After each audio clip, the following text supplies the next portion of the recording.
vira e mexe a gente escuta falar em recessão, né? E aqui no Canadá não poderia ser diferente.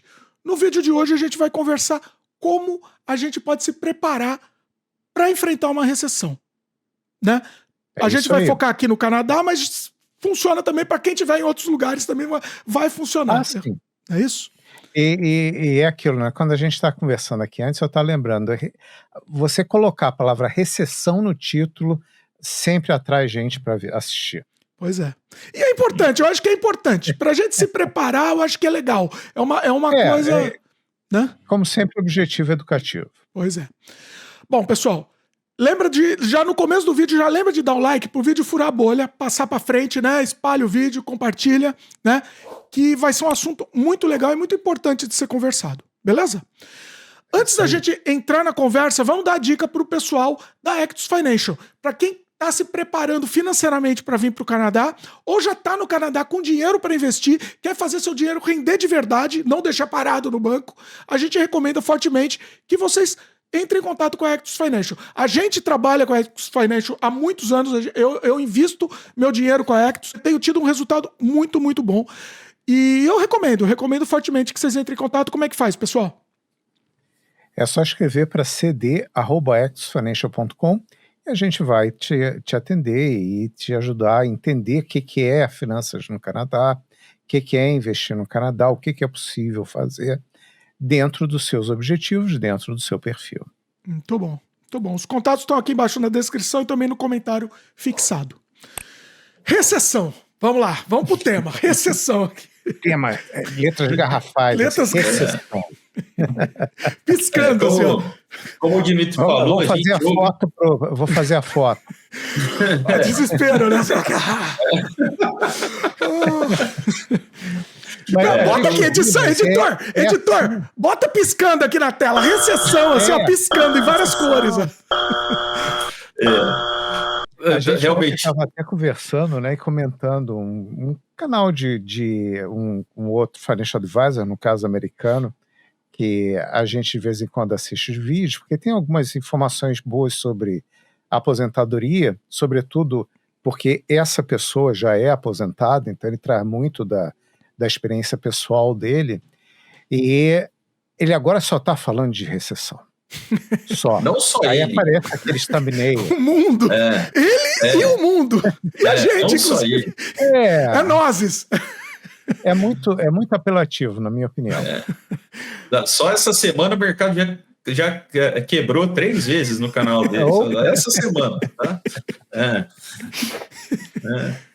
Mas a gente escuta falar muito, né, de recessão, sempre tem esse papo. Se a gente sabe que existem ciclos econômicos, né? Então a gente tem o momento em que a economia vai se contrair, mas como o José Cid sempre diz, né, ninguém nunca previu isso. A gente não tem condição de saber de antemão, né? A gente identifica a recessão tecnicamente depois que ela passou, né?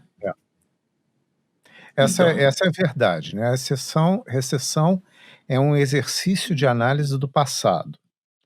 Não é uma coisa que você consegue determinar com precisão que vai acontecer no futuro.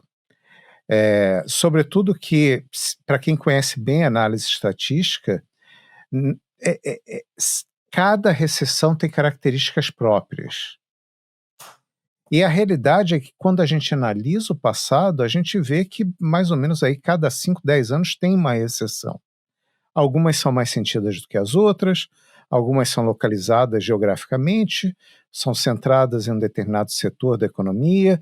Então, 3 a 5 anos, 5 a 10 anos, vamos ser mais otimistas, a gente vê algum tipo de recessão em algum lugar, em algum setor. Para entender uma coisa, vocês estão falando, né, que a recessão não dá para ser prevista. É diferente a recessão de algum estouro que acontece. Por exemplo, o que aconteceu nos Estados Unidos em 2008, né? Aquilo você sabe na hora, mas a recessão é uma coisa sutil, é isso? Na realidade, você só caiu na real que 2008 estava acontecendo quando já estava quase no fundo. Tá. Tá? eu lembro bem da época, eu tenho alguns critérios que eu sigo. Eu comecei a ter uma certeza de que a gente estava entrando numa situação muito ruim. Eu não sabia a extensão de quão ruim, mas o mercado já tinha caído 20%, 30%. Então não é uma coisa muito simples de se identificar. E é aquilo, a gente tem que estar sempre preparado para a possibilidade desse tipo de crise. 2008 foi realmente a última crise que botou em risco o sistema financeiro mundial. Não foi uma simples recessão, digamos assim. Foi uma crise muito extensa, muito profunda, e a gente vê a todo momento sinais de que pode acontecer novamente, só não se sabe quando. Então a gente precisa estar sempre preparado e manter algumas salvaguardas para evitar entrar numa situação crítica. Isso. E essa palavra é uma palavra que traz muita ansiedade para a gente, né? Da forma que ela é colocada na mídia, da forma que algumas pessoas que falam sobre finanças acabam explorando essa palavra de forma recorrente. Não importa se a gente está no melhor momento da economia nos últimos 10 anos, vai ter alguém falando de recessão. Se a gente estiver saindo de uma recessão, vai ter alguém falando de recessão, né?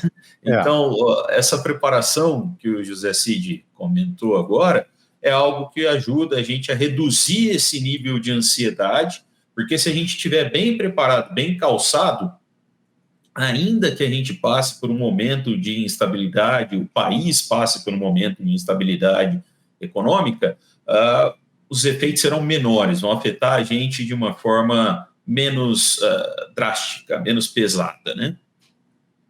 Existe uma definição técnica do que é recessão: 2 trimestres de GDP negativo, ou seja, de redução do GDP. Para quem está no Brasil, o PIB. No Brasil seria Produto PIB. Interno Bruto. Produto Interno Bruto. E isso é só uma definição técnica. O que isso significa em termos de economia? Nossa, tem milhões de desdobramentos até você chegar ao que está acontecendo em cada setor e até com o indivíduo. O Produto Interno Bruto, ele é uma coisa geral da nação inteira.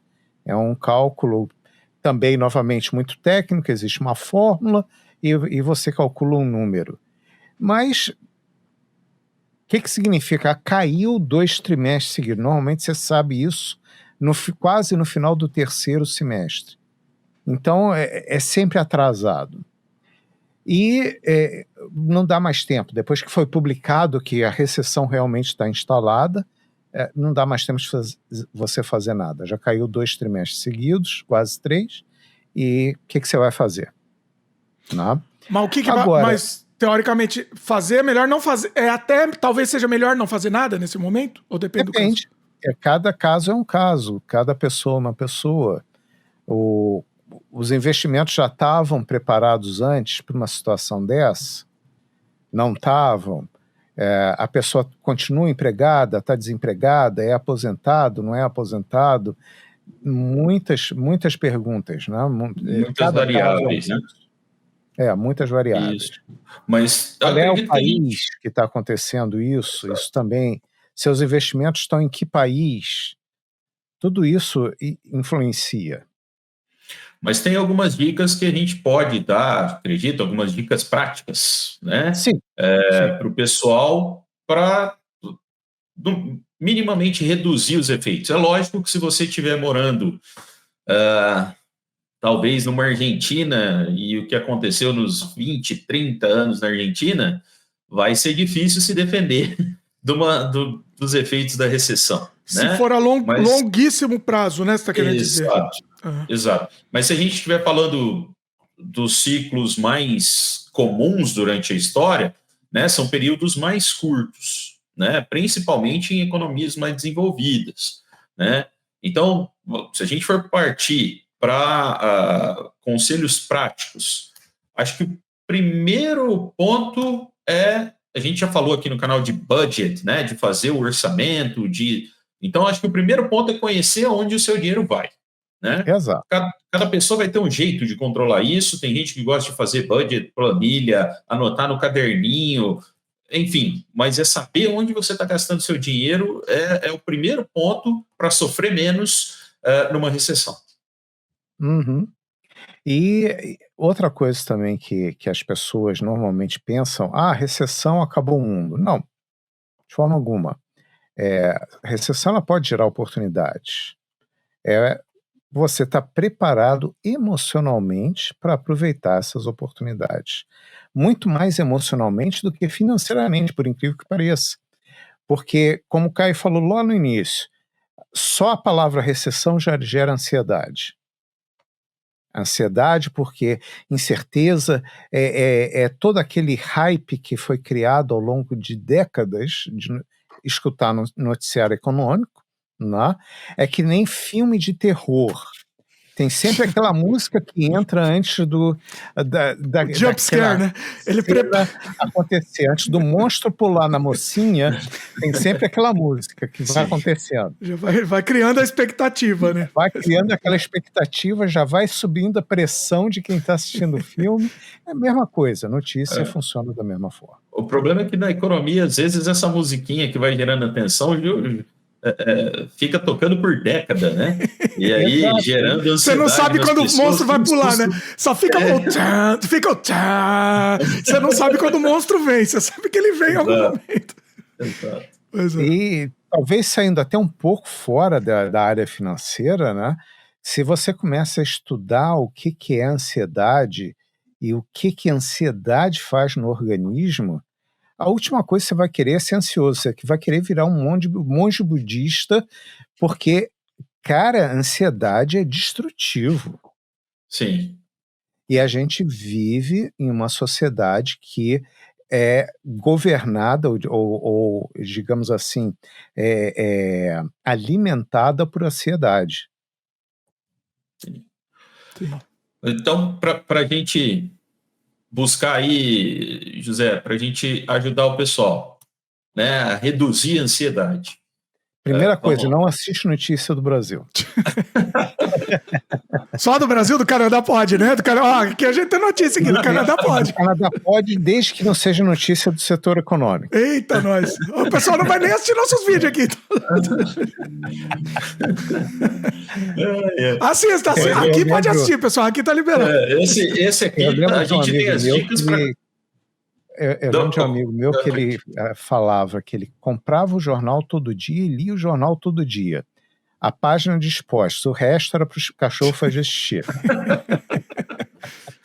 Dependendo do time que você torce, isso também não é uma boa coisa. Tá? Vamos deixar isso claro aqui. Eu não vou falar nome nenhum para não arrumar briga com ninguém, mas pode ser perigoso. Tá? Mas voltando para as dicas práticas aí. Então, primeiro, acho que conhecer onde você gasta seu dinheiro. Esse é um ponto, né? Independente da forma que você gosta de se organizar. Segundo item que eu acho que pode trazer alívio muito grande para a ansiedade é a construção da reserva de emergência. A gente já falou desse conceito antes aqui. Então, basicamente, a gente está falando aí dos seus custos fixos mensais, da sua família, né, de quem mora dentro da sua casa ali, 3 a 6 meses. Né? Por que a gente fala disso? Porque se tiver não só uma recessão, mas qualquer outro acontecimento inesperado na sua vida que afete a sua vida financeira, você tem tempo de respirar, olhar em volta, continuar pagando as contas e entender qual a melhor saída daquele lugar que pode ser complicado às vezes, né? Daquela posição incômoda. Uma coisa que as pessoas não entendem, né, e seria interessante se mais gente entendesse, é que você ter uma poupança, você ter dinheiro investido, é liberdade. Né? Mas para ser liberdade, é importante saber em que ele está investido. Uma coisa, por exemplo, que eu considero kafkiana é como tem no Brasil vários investimentos que você leva 60 dias para resgatar. Isso é inviável.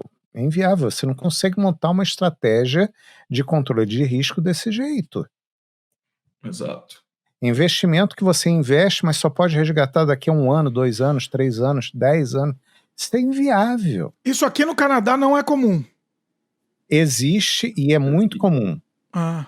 A gente não usa, mas existe e é muito comum. Infelizmente, muita gente usa. Mas não tem um rendimento, não tem um ganho maior? Não? Não. Muitas vezes tem benefício fiscal menor e ganhos menores. Isso, eu ia falar isso agora. Ele pode ser, dependendo do planejamento da pessoa, se for utilizado de forma incorreta, pode ser muito prejudicial. Sim. Porque você fica preso durante 2, 3, 4, 5 anos com um rendimento que não necessariamente é bom, principalmente dependendo do momento de economia, se a gente considerar a taxa de juros, inflação, etc.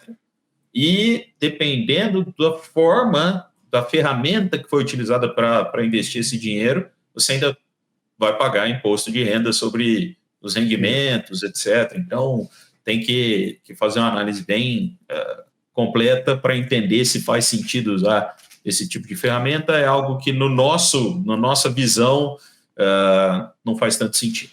Agora, pergunta de leigo aqui. Pergunta de orelha aqui. Eu faço papel do orelha aqui, inclusive é uma dúvida. Agora, puxando para o nosso tema, recessão, esse lance, muita gente deve estar pensando isso também, esse lance de você garantir um investimento por mais tempo.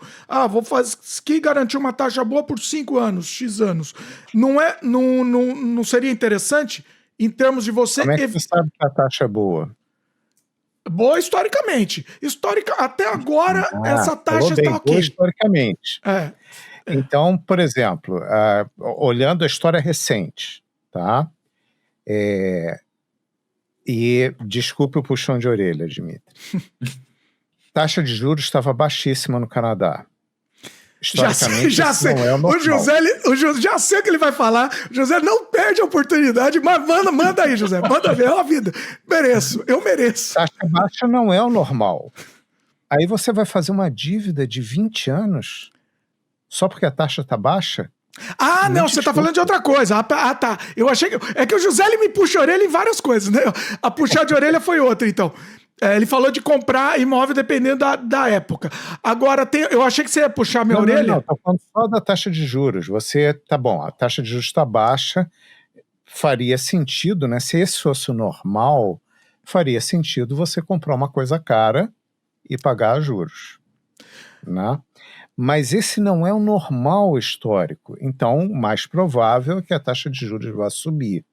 Sim, se você comprar, eu concordo com você, se você comprar um negócio só porque a taxa de juros está baixa, não faz sentido. Não faz sentido. Essa é a questão. Sim, concordo. E depois, quando a taxa de juros sobe, a pessoa fica arrancando o cabelo porque, nossa, a prestação está caríssima. Não, você entrou numa coisa que estava com pouca chance de funcionar. Sim. É sempre probabilidade. Se você quer controlar risco, faz o que é mais provável de acontecer. Você não elimina o risco, mas é mais provável que tenha menos risco. Deixa eu só falar aqui, que onde eu achei que o José ia me puxar a orelha, que ele sempre me puxa aqui, que é a questão de trazer o dinheiro do Brasil para o Canadá. Né? Sim, isso é outra coisa, que tem muita gente que deixa no Brasil porque a taxa de juros é alta no Brasil, então tem uma renda de juros alta. Em contrapartida, a inflação e o dólar aumenta mais do que consegue se ganhar lá. Concordo totalmente. Isso você já sabe na prática. Já sei, tomei na cabeça. Tá por aqui, já está encostando no ombro. Para a gente voltar naquele exemplo, né, que a gente estava falando no começo, eu até estava buscando informação aqui enquanto a gente estava batendo esse papo. Quando a gente tem um investimento travado por um período muito longo, tá? O risco que a gente corre, eu estou dando um exemplo genérico, tá, Dimitri? Não sei se é o caso, não estou puxando a orelha de ninguém, não. Então, se a gente pegar a taxa de juros que estava sendo praticada aqui no Canadá em fevereiro de 22, tá? Era 0,25. Imagina que alguém fez uma aplicação de longo prazo, 5 anos, tá? E aí ela recebeu uma taxa melhor para fazer essa aplicação de 5 anos. Peraí, 0,25 ao mês, né? Ao ano? 0,25 ao ano. Ao ano. Nossa! Em 2022. Em 2022 estava assim. Estou olhando aqui o Trading Economics, que é uma fonte que a gente pode usar com confiança, sem problema. Fevereiro de 22, 0,25. Tá? Imagina que essa pessoa, para receber uma taxa melhor, ela topou travar o dinheiro dela lá por 5 anos. Então, o banco, a taxa da economia está 0,25, o banco está pagando para quem pode resgatar o dinheiro amanhã, se quiser, está pagando 0,20. Essa pessoa que investiu por 5 anos, o banco, ao invés de pagar 0,25 para ela, vai pagar 1. Olha que maravilha. Ao ano. 4 vezes. Ao ano. É a taxa 4 vezes maior que a taxa que está sendo praticada, certo? Uma série de questões estavam acontecendo na economia. Essa pessoa aplicou o dinheiro por 5 anos. Se a gente olhar um ano depois, em fevereiro de 23, a gente saiu de 0,25 para 4,5. Caramba.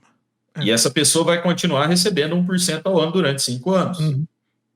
Né? Hoje, a gente está em 3,25. E essa pessoa ainda está recebendo 1% ao ano e vai continuar recebendo até completar 5 anos desse contrato. E se ela sair antes, ela perde todo o rendimento, via de regra. Tá? É a regra básica. Pode ter produto que funciona de forma diferente, mas eu estou falando basicamente quando você tem um produto com data determinada, se você conseguir sair antes, normalmente você perde o rendimento. Sim. Tá? Então, é um risco grande, e por isso o que o José Cid falou, de ser uma condição que a gente tem que olhar a história, né? Exato. Tem horas que o juros está pagando bem, tem hora que o juros está pagando mal, e a gente sempre avalia com relação à história. Mesma coisa que os investimentos em ações, a gente avalia com relação à história. A gente tem certeza do futuro? Não importa se é juros ou se é ações, a gente não tem certeza. Mas o que é mais provável? Né? Então, voltando ao tema recessão, o que é lucrativo com investimentos é controlar risco. O risco de recessão, ele é real, sim, ele é real, mas ele pode ser controlado desde que a gente tenha o suporte de uma boa área de pesquisa que identifique os sinais de recessão em setores que a gente esteja investindo ou em locais que a gente esteja investindo.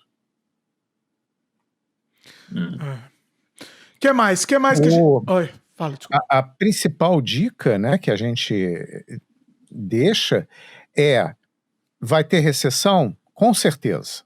Com certeza. E é possível se preparar? Sim, é possível se preparar e controlar risco. Mas aí a gente tem que fugir dos mitos. A gente tem que usar realmente boa pesquisa, boa base, bons números, que é para a gente poder tomar decisões boas. E aí, para a gente até fechar em cima dessa ideia de reduzir o medo, né? Reduzir a interferência que o medo vai ter nessa decisão, eu vou trazer uma última dica prática aí. Então, a primeira, você saber onde vai o seu dinheiro. A segunda, que a gente falou aqui, é a reserva de emergência. A reserva de emergência vai diminuir a sua ansiedade, vai ajudar a ter uma tomada de decisão melhor, né? E a terceira, que eu diria, ela parece genérica, mas ela é muito importante, não tome decisão de cabeça quente. Não tome a decisão impulsiva no momento em que o problema apareceu, no momento em que saiu a notícia na televisão, no momento que você recebeu a notícia ruim. Não, é porque eu vou vender, eu vou comprar, eu vou fazer isso, vou fazer aquilo, né?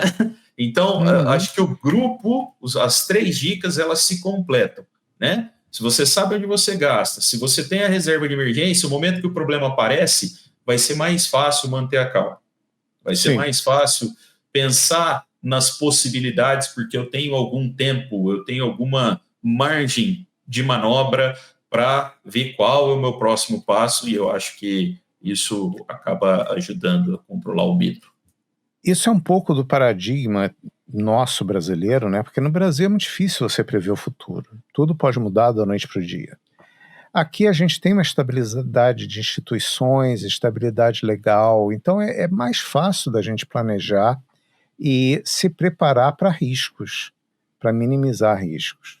Então, não existe uma urgência de tomar uma decisão rápido. Existe sim uma urgência de pensar bem antes de tomar uma decisão, né? Normalmente a emoção é uma má conselheira financeira. Por exemplo, na hora, alguém me ofereceu alguma coisa que eu tenho que decidir na hora, a minha resposta é não. Eu também faço isso. Não. Exatamente. Tem que decidir agora? Então tem aqui a oferta do ano para você, acabar, mas esse é o último, é o último, sei lá. É a melhor oferta do mundo, é a melhor coisa do mundo, mas você tem que decidir agora. Disponível, você tem que decidir agora, é uma oferta especial para você. Não. Não. Não. Porque não adianta, você não consegue decidir nada com emoção. E se quer que você decida agora, tem alguma coisa, Alguma coisa... Exato. E é aquilo. É muito comum, né? Aí pensando em estratégia de venda sob pressão. É muito comum isso, usar o que em inglês, a sigla em inglês é FOMO, F-O-M-O. Fear of Missing Out. É o medo de perder a oportunidade. Isso é super comum de usar e se você identifica isso, a resposta tem que ser não. Sim, concordo. Mas não vai ter outro igual. O que eu posso fazer? A resposta é não. Só agora. O patrão ficou louco. O gerente enlouqueceu, só amanhã, e assim vai, né? Por aí vai. Pois é, concordo. Você também não cai nessas, Caio? Você também não cai? Não, eu Pensou! Ó, José, Caio pensou. O que eu tô pensando é justamente nisso que você falou. Quando tem esse tipo de pressão, a primeira coisa que me vem à cabeça é que tem algum detalhe que talvez eu não esteja enxergando. Pois é. E isso me incomoda. Então, acabo não fechando o negócio naquele momento. E também eu acabei por trabalhar 10 anos em banco, etc. Eu tenho uma história engraçada, rapidinha. Eu fiz vários cursos de venda no banco, né? E uma vez eu passei uma semana fazendo um curso de venda no banco. E uma das técnicas que o pessoal usa para venda, e eu cheguei em casa e na semana seguinte fui ver um carro numa concessionária, uma das técnicas é perguntar para a pessoa, mas o que te impede quando essa venda de pressão, né? O que te impede de fechar o negócio agora? Porque se você está lá vendo um carro, um bem de valor agregado, etc., você já pensou um pouco sobre aquilo, né? Então, provavelmente, você já tem uma ideia se você pode comprar o carro, se não pode. Quando o cara fala o que te impede, seu cérebro automaticamente vai pensar, nada. Né? Só que eu tinha passado uma semana treinando e uma das coisas que tinham falado no treinamento era isso. A hora que o cara jogou aquela frase para mim, eu perdi todo o gosto pelo carro. Falei, obrigado, tchau. Tá vacinado, embora, né? Já tá. Olha que então, interessante. O Caio deve saber todas essas pegadinhas aí, né? É uma coisa. É um negócio inacreditável. Não lembro mais, faz tempo, mas assim, é algo que a gente não. A gente não gosta de usar esse tipo de artifício. Não, mas é legal a gente saber pra gente se vacinar contra isso, né? Sim. É interessante estudar. Eu gosto muito de economia comportamental, né? E aí essas técnicas de venda, às vezes, se utilizam de economia comportamental. Tem uma série de coisas aí, né? Tem um monte de coisa. Tem indicadores que os números podem estar corretíssimos, mas são irrelevantes para a situação. Tem um monte de técnica que usa, é muito técnica de venda e marketing. Caramba. Então, assim, fique atento quando tiver esse tipo de proposta, sabe? A proposta, né? Tem que ser agora. O que te impede? Esse tipo de coisa é meio... Tem alguma coisa ali que talvez você não esteja enxergando ou, né? De novo, assim como a gente falou na recessão da emoção, que pode te atrapalhar numa decisão, esse tipo de pergunta está jogando com um gatilho emocional, né? Nada me impede. Eu tenho dinheiro, eu posso financiar o carro, eu quero o carro, o que me impede? Nada. Exato. Essa é a conclusão lógica. Está impedindo você de comentar nesse vídeo? O que te impede de comentar nesse vídeo? Aqui, Dá like. O que te impede de dar like agora? Nesse momento, dá o like. E compartilhar o vídeo também. O que te impede? De compartilhar? E o que te impede de entrar em contato com a Ectus aqui no e-mail cd@exfinancial.com? Muito bom. Não, muito bom. Inclusive esse tema, pessoal, eu acho que renderia até um vídeo a mais sobre isso, sobre essas técnicas aí. Vamos, se o pessoal comentar. Comenta o que você gostaria de ouvir. Gostaria de conhecer mais essas técnicas, porque a gente precisa conhecer isso. A realidade é que são usadas. Pois é. E a gente é manipulado todo o tempo, né? Então a gente precisa saber lidar com isso. Assim, não vai impedir você de comprar, mas você vai saber, ele tá me manipulando de alguma forma. Eu quero comprar isso mesmo assim? Ok, né? Para a gente fechar até o vídeo, voltando para o nosso tema, né? Fugimos do tema, inclusive, né? Verdade. Mas voltando para o nosso tema, todas essas mensagens que a gente vê, falando de recessão, falando de medo, falando de crash da bolsa, etc. Sempre, qual é o intuito desse tipo de mensagem, né? Que a gente vê de fontes de jornais, de televisão, etc. Como é que isso funciona? Né? Por que isso é recorrente? Né? Então, tomar cuidado quando a gente vai tomar decisão financeira baseado só numa notícia, alguma coisa assim que a gente viu. E muito cuidado também com essas mensagens do tipo, você tem que fazer alguma coisa agora. Não tem que fazer. Se você tiver que fazer, não faz. Tem que pensar primeiro. E a mesma coisa, outro tipo de mensagem que é muito usada também. Todo mundo está fazendo isso.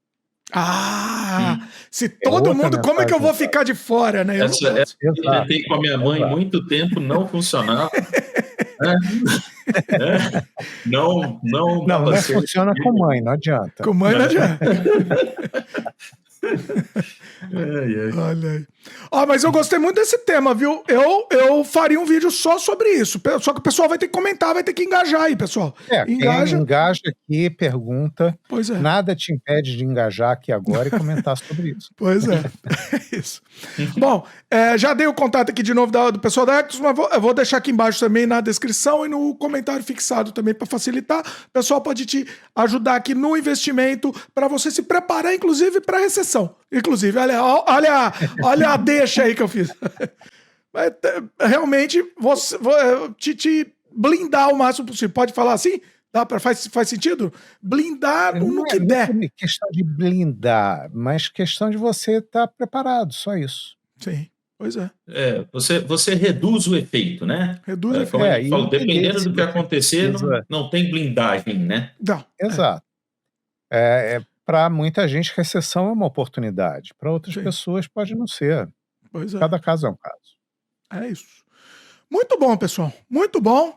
Mais uma vez, o José e o Caio deu uma aula aqui pra gente. Maravilhoso. E, eu voto para fazer um vídeo sobre esse tema aí. Só que o pessoal vai ter que comentar aqui, hein, pessoal? Então vamos lá.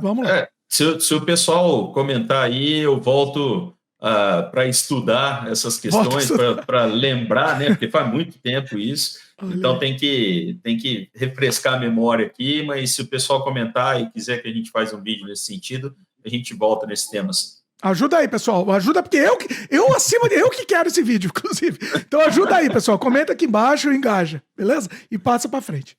Beleza? Beleza. É isso. Obrigado mais uma vez, José e Caio. Obrigadão. Obrigado. Obrigado a todos. Até a próxima, pessoal. Valeu, pessoal. Tchau, até a próxima. Até a próxima.